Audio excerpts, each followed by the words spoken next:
Now, as an exercise, we looked at the performance of mutual funds in a few key categories over the course of 2025, culminating in last Friday, that is the 12th of December. That pretty much gives you a sense of the entire year. I thought about asking my next guest what he thinks about these outperformers and underperformers and what you can take into the next year. Listen in. So first, take a look at the flexi cap category, and you've seen some of the pretty old schemes in the category. The top performing schemes are HDFC Flexi Cap, followed by Tata, followed by ICICI Pru, and then you have Aditya Birla Sun Life and Bandhan. The average outperformance, or the outperformance of these five, is anywhere between 2 percentage points and 4.4 percentage points when you compare it with the benchmark, which is the NSE 500. But when you look at the losers, there is one that really stands out, and we'll find out why this degree of underperformance has taken place, and that is Samco Flexi Cap Fund. The underperformance is to the extent of 26% or more than that as of the 12th of December. Shriram Flexi Cap Fund, JM Flexi Cap Fund, and a couple of more stand out among those that have actually lost ground. What is interesting in the next category is the multi-cap category, and this is a category that actually outperformed flexi caps in previous years, and that's because of an outperformance in the broader markets that hasn't taken place over the course of the year so far, that is 2025, as a result of which the returns of the top performing funds are actually significantly lower than what you saw for the flexi cap schemes. The top performing fund is the Mirai Asset Multi-Cap Fund with gains of about 8% or thereabouts, followed by Grow with 7%, and the fifth best performer is Kotak with a gain of 5%, and the outperformance to the benchmark is not very significant for the fifth best performer, only to the extent of about 0.6%. Now, the bottom performer once again is Samco Multi-Cap Fund. So clearly, there's something that has gone wrong with regard to the selection that they've had in these two categories.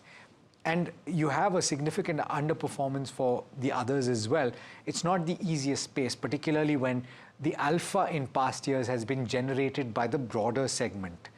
Now take a look at a few others. In the small cap category, there are a few very interesting takeaways. I won't get into the names, you'll see that on the screen, but there were only two schemes in the entire category that managed a positive return, and that too the best performing scheme only managed about 3% gains. But interestingly, 21 schemes out of the entire category have managed to beat the benchmark. So they've lost ground. They might have delivered negative returns, but they've still beaten the benchmark. The average returns was minus 4.96% for the category as a whole, and conservatism has actually worked. We'll speak about that with regard to quantum. And finally, for mid-cap, it's more or less a similar situation, but you have a lot more schemes that have performed better. 16 out of 29 schemes have actually performed better than average, and the average returns of the mid-cap category was only about 1.6%. So you've seen a significant underperformance for broader market schemes. What does this mean for 2026 though? Let's get in Mohit Gang, who's the co-founder and chief executive officer of Moneyfront, to tell you. Mohit, I don't know what you thought about my data collection skills, but what stands out to you about the list that I have, and also the takeaways that I had, which is broader market has underperformed, and that's reflective in the diversified schemes as well. Hi Alex, thank you very much, and let me tell you with full amount of confidence that you have beaten all of us hands down when it comes to your No, data no. collections. No, but what do you think about the data? No, it's a brilliant data, Alex, and has to be analyzed threadbare. To be very honest, I think, look, if you just see the stark trend, and I'll just encapsulate the broader trend first, and then perhaps we can dive down into the details. In the large cap category, we'll start with that. In the large cap category, there are only few, I think only two schemes who have beaten the benchmark. Rest every other scheme has underperformed the benchmark, and that speaks volumes about having confidence in active management out there, right? But given the way the markets have, large cap category has yet delivered the best performing year compared to any other category. So the returns out there are fantastic. Then comes flexi cap, which perhaps is again the second largest category in the market, and out there the results are very startling, honestly. I think the big boys, the big daddies of the street have done exceedingly well, which is the HDFCs, the Tata, the ICICI, the Birlas. Honestly, the old big boys of the street, they've all done great out there. And the newer entities and the smaller entities who kind of try and assume a lot of risk, work with smaller AUMs, work at higher expense ratios, like the Samcos, the JMs of the world, have suffered a lot. Even in multi-cap category, I think the trend speaks for itself. That is, the big boys have, and few of the newer entrants have done reasonably well, but the overperformance or the outperformance on the benchmark is not very stark or very large. Mid and small, you have a lot many funds delivering negative returns, yet the outperformance over the index is good because the index itself in the small cap category hasn't done much. It's negative 7% YTD. So obviously there are schemes which have done better, but there is nothing to write home about, as in there are no schemes which have like exceptionally delivered positive returns in the category. They're all either flattish or negative to a certain extent. But yes, the outperformance on the index from the active category is quite evident out there in that category. Okay, so you've summed it up. By the way, I was looking at the Amphi numbers, and FlexiCap is once again just by a hair's breadth the largest category. Mohit, this is quite interesting, right? Because sectoral and thematic had become the largest, but now, as per the latest data, I'm looking at the screen right now, it's 5.45 lakh crore for FlexiCap yet again, compared with 5.38 lakh crore for the sectoral and thematic category. But having said that, I want to talk about this because I've asked this to a lot of people, even fund managers lately, Mohit, which is that a lot of people are looking at equity markets and the returns over the last 1 year and saying, while we're for the benchmark Nifty 50 not too far away from all-time highs, our portfolios have not done well, and that is evidenced in what we've seen on the screen right now, right? So how do you take that and contextualize it with the expectations heading into next year? Do things, in your opinion, change materially?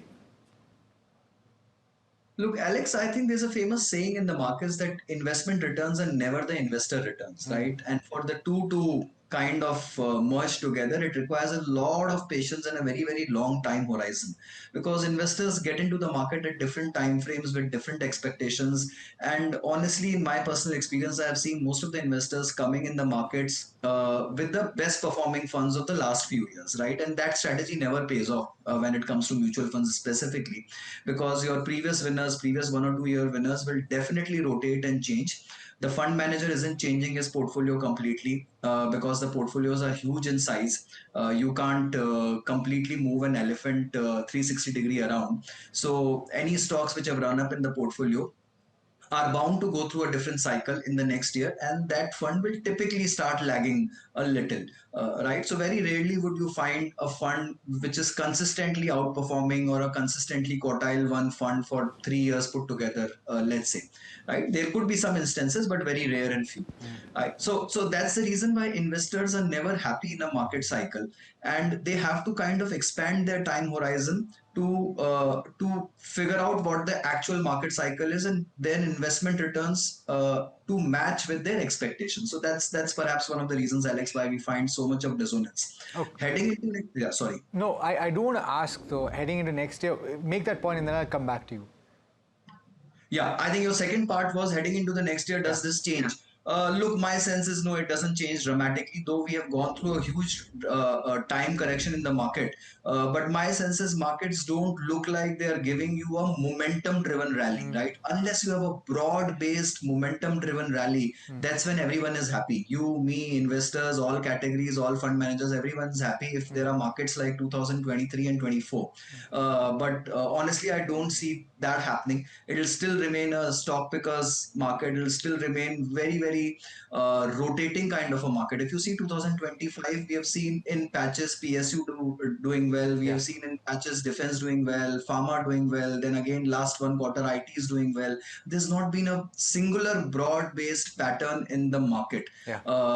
right? So, and I think that continues to be the story for 2026 also, unless something dramatic happens in the market. But if there is no momentum and there is no particular style bias in the market, then we are headed for tough times, and it will remain a very, very, what do you say, single digit kind of a market where only few will outperform and the broader market will still just be around averages. There are still a few takeaways that we can take from this, Mohit, and ultimately it comes to should you make a decision or not. And I'm looking at both the flexi cap category and the multi cap category and the underperformers, right? You have Samco, and something clearly has gone wrong here. 19.6% decline on a year-to-date basis as of Friday, that is 12th of December. Have you looked at the scheme? Do you see any reason why this is taking place? Because they are the worst performers in the multi-cap category as well. Yeah, I think there are no takeaways, but there are learnings, Alex, honestly. And the learnings are there for everyone to see that you need an established track record and performance. Don't jump into categories or schemes just because they are making too much of noise on the media, on television, on otherwise, right? And I think if you just specifically look at Samco, minus 19% is not a small number, Yeah. Alex, when the category average is 7. So it's a 26% divergence. That's huge. That's huge by any benchmark. So then and I know that you don't take decisions, Mohit, based on just 1 year, but in this situation, with this degree of underperformance, and it's not just Samco, right? You would look at other schemes as well. Do you then decide to have incremental allocations elsewhere? Do you pull the plug? Oh, you have to, I think, have a frank conversation with the fund management team here. Mr. Umesh Mehta has a lot to answer. The Samco FlexiCap fund has only 24 stock portfolio, Alex, and it's a very, very small cap heavy portfolio, right? When you have such a concentrated portfolio and most of your bets go wrong, then you have a lot to answer. You don't have FlexiCap schemes with that kind of a concentrated style. You might as well call it a focused fund then, right? And once you change the mandate, then obviously the investor expectations around the fund changes dramatically. But on the other hand, the Samco multi-cap fund has 124 stocks. So there's a too long a tail out there with a similar kind of an AUM, right? So I think both the ways they've got the strategy wrong. One, an extremely concentrated, and second, an extremely huge tail with a very large diversification. But in both the cases, they have a very large proportion of mid and small cap and very small large cap. I think that's played against them, to be honest. And second thing is obviously the high expense ratio has played against them. The scheme has a 2.4% expense ratio, which in itself is a lot to recover when you compare any other scheme in the category with a 1.5 kind of an expense ratio. It's a straight 1% negative where you start with, right? So there are multiple reasons to it. They also, as a fund house, focus a lot around quality and less around growth or less around momentum or less around value per se. And I think even the quality cycle has taken a beating. But again, it's a stock pickers market. So as a fund manager, you need to be able to navigate those situations. So therefore, final takeaways from the schemes that we've spoken about, and I know that you prefer a passive approach in large cap. You actually have made the case for a passive approach even in the mid cap space. So to reorient, would you suggest that you double down on this strategy? And do you have any other takeaways for adjusting your portfolio heading into the end of the year? Look, my specific takeaway number one will be that don't rely on new schemes and new fund houses. There are many new fund houses which are coming into the market, Alex, right? One has to be extremely careful. You have to be completely aligned to the strategy which the fund house is coming up with. Every PMS or AIF house on the street, every second name is trying to launch a fund house of their own, right? So, and there is only that much space on the shelf. So one has to be extremely discerning in terms of what they are choosing and why. The rationale has to be very clear. The objectives has to match with your financial goals and strategies. That's point number one. Point number two, you have to be cognizant of the fund manager's pedigree and track record. You can't just go with any name on the street just because they're advertising a lot and you see them a lot on the hoardings. You have to be careful of the expense ratio. That's point number three. Point number four is you have to keep analyzing the portfolios. There are signs which are evident in the portfolio. If it's a too focused portfolio, too hugely diversified portfolio, a portfolio of flexi cap where there is no large cap, right? These are all strange signs and signals which one has to be careful of. And my sense is you have to make a balance of passive versus active. I still prefer a good solid mix of both. I'm not for or against either of the strategies, but yes, large cap incrementally remains an index driven strategy. So more passive oriented out there. Mid and small, you can have a mix of active versus passive. Small, I think, still remains an active market per se, but you can always blend some factors in the passive strategy to make good of the mid and small cap spaces. But yes, broadly, mid, small, multi are active places. But I think I would rather go with large with a passive strategy. And rather than playing flexi or multi, you can also look at large and mid cap as a category. To me, I think that category gives you a decent amount of upside because the AUMs out there are still very small Sure. compared to the flexi and the multi Yeah, cap. that's interesting takeaway. So look at large and mid cap as a category, and we'll analyze that down the road as well. Mohit, thanks so much for taking the time, and speak to you soon. Thank you, Alex. And that brings us to the end of this edition of Your Money Matters. It's been an absolute pleasure bringing it to you. Do stay tuned. Lots more coming up on NDTV Profit.